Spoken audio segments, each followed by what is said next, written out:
All right, so we are starting again today with an amazing doggy. So one thing that I've loved so far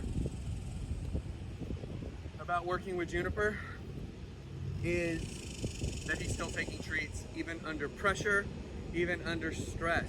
So that is a great sign for what you guys have already done with him. He has been able to process this stuff and still, even though he's getting overwhelmed, still want to take a treat. And even though it's just his kibble, that is an even better sign. Some dogs will only take high value stuff. So you've already done a great job with recall. And this long line work is what I think has saved my dog's life, Rigby, because he did some of the same stuff that I saw with Juniper. Juniper was refusing to jump in my truck for a second just for whatever reason.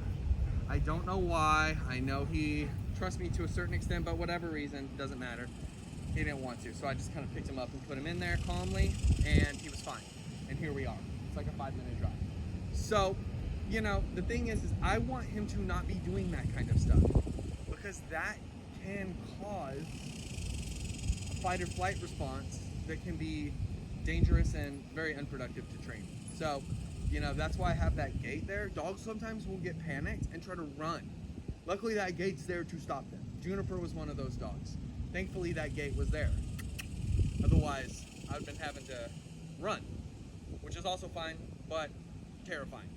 So, you know, the thing is I want him to feel confident. I want him to feel good. And him working with me for several days is going to be an amazing way to get him to do that. I'm just looking at this right here. Go find it. Good. This is also a good way to get him to trust me. And I know you guys know this recall stuff, but I want to show you what he can do around other people. There's a guy throwing disc golf, so that's why I'm making sure that I'm not going to be hitting the head or that I'm in his way. Touch. Good. Get him moving. Keep him good here. So, you know, basically I want to show you guys how he is doing with me. Like I said, I know he knows this kind of stuff.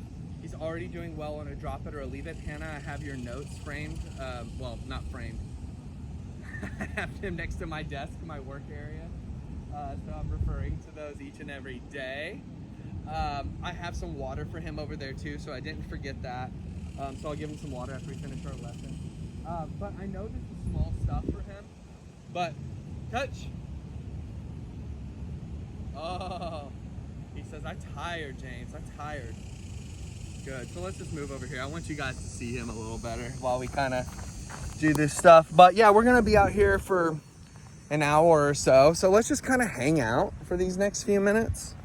I don't have to force a ton of training and, well, I mean, we are doing training just naturally, but I don't have to force a lot of behaviors is what I'm saying. Good boy. And so see, this is a nice shaded spot. This is where we just were, the inverse of that. So I'm glad you guys can kind of see that. Let's get a little closer to your boy so you can see those beautiful eyes of his.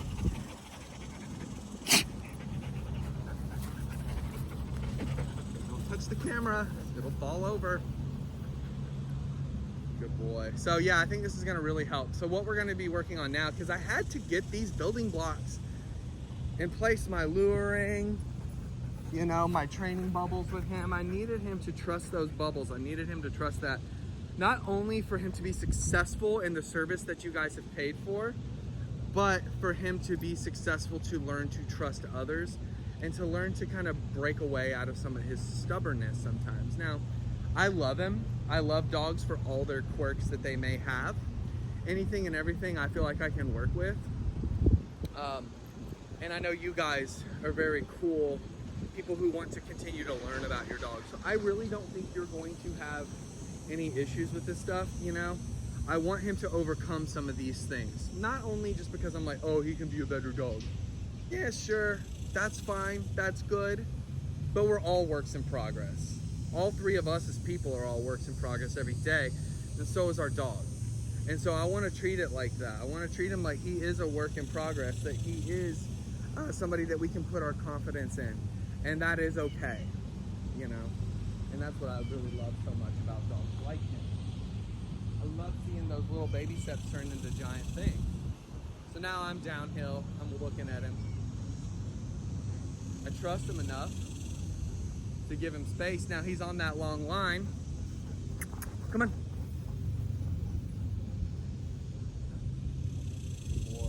Okay, go find it. Good, work that nose, pal, work that nose. We're even almost out of treats here. Love that we're using this kibble. Love that. Such a great way to bond with him. For me, I mean, it's just been like my sole focus since he's been here. It's been so fun. So fun. Keep looking, pal, keep looking. Now, you know, these training videos are gonna get probably a little longer, but Juniper is a very efficient dog. He's a very efficient dog. You know, I want you to look at some of my training videos with Odie from last week, who I love so much. He's a sheepadoodle, but he's not as efficient, which means he's a little slower. He kind of goes at his own pace. He's not as motivated. Since June has this really high work drive, find it. Since he has this high work drive and he's great with this, our training videos are gonna be a little shorter, and there's not gonna be much to explain because you guys have a high fluency with your dog.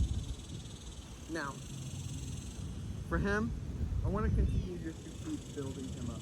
I want to continue to bond with him on walks, bond with him with just simple little light eye contact exercises like we were doing yesterday.